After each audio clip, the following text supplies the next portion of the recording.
सत्ता में अब सुप्रीम कोर्ट से आया एक जरूरी अपडेट भी आपको बताते हैं। सुप्रीम कोर्ट में आवारा कुत्तों पर सुनवाई हुई, जिसमें आज भी खूब डायलॉग सुनने को मिले।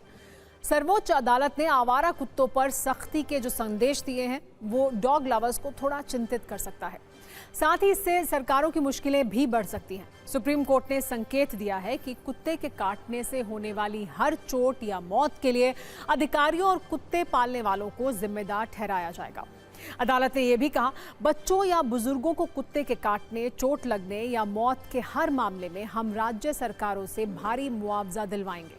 साथ ही डॉग लवर्स और उनका प्रतिनिधित्व करने वाले संगठनों की भी जवाबदेही तय की जाएगी।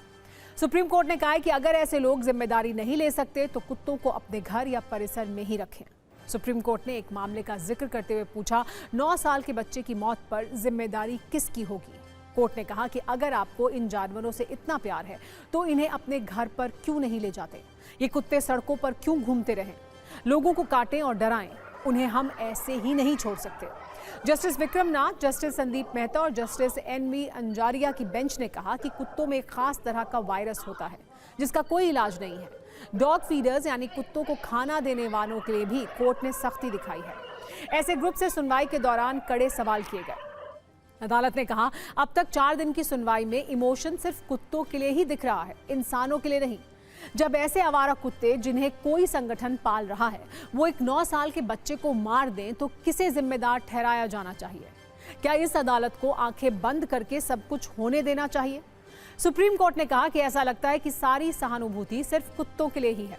अदालत ने सवाल किया कि आवारा कुत्तों को इधर उधर घूमने और उपद्रव मचाने की अनुमति क्यों दी जानी चाहिए? एक सीनियर एडवोकेट ने कहा कि शैक्षणिक संस्थानों, अस्पतालों, बस डिपो या रेलवे स्टेशन परिसर में आवारा कुत्तों को हटाने का फैसला बिल्कुल सही है। इस पर सुप्रीम कोर्ट ने कहा, आप पहले व्यक्ति हैं जो इस आदेश के पक्ष में हैं। एक एनिमल वेलफेयर ट्रस्ट की ओर से पेश वकील ने ये पक्ष रखा कि इकोसिस्टम में बैलेंस बनाए रखने के लिए कुत्तों का होना भी जरूरी है। एक वकील ने आवारा कुत्तों को गोद लेने पर AI से उनकी ट्रैकिंग करने और अन्य उपायों के पक्ष में तर्क दिया। इस पर जस्टिस संदीप मेहता ने पूछा कि क्या आप सच में ऐसा कह रहे हैं? काश कोई अनाथ बच्चों के लिए भी तर्क दे पाता।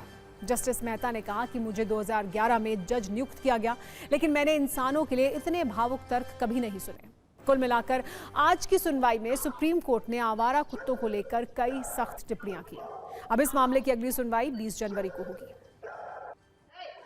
हमें ये जो माहौल बना दिया गया, चौथा दिन है, हमें इतना ज़्यादा हम लोग टॉर्चर हो रहे हैं इस चीज़ को कि हम क्या गलत काम कर रहे थे? ऐसा नहीं होना चाहिए। कभी ये कह रहे हैं एयरपोर्ट से हटाइए, आज इन्होंने बोल दिया एयरपोर्ट से हटाइए, पार्क से हटाइए। क्या इनको यहाँ इस धरती पर रहने का हक नहीं है? आज कोर्ट की हियरिंग में बहुत ही नए मुद्दे भी आए हैं, जैसे फीडर्स के ऊपर भी बात हुई है। उसके अलावा इनके लिए प्रॉपर एरिया भी होना चाहिए, डेजिग्नेटेड एरिया भी होना चाहिए, हर गली के अंदर होना चाहिए, जिससे कि लोग इनको ना भगा पाए। और ABC के ऊपर स्ट्रिक्टली फॉलो करने की बात हुई है। तो हमें पूरी उम्मीद है कि जस्टिस साहब बिल्कुल अच्छा फैसला करेंगे, इनके हित में ही करेंगे, क्योंकि एक की पनिशमेंट सबको नहीं मिलनी चाहिए।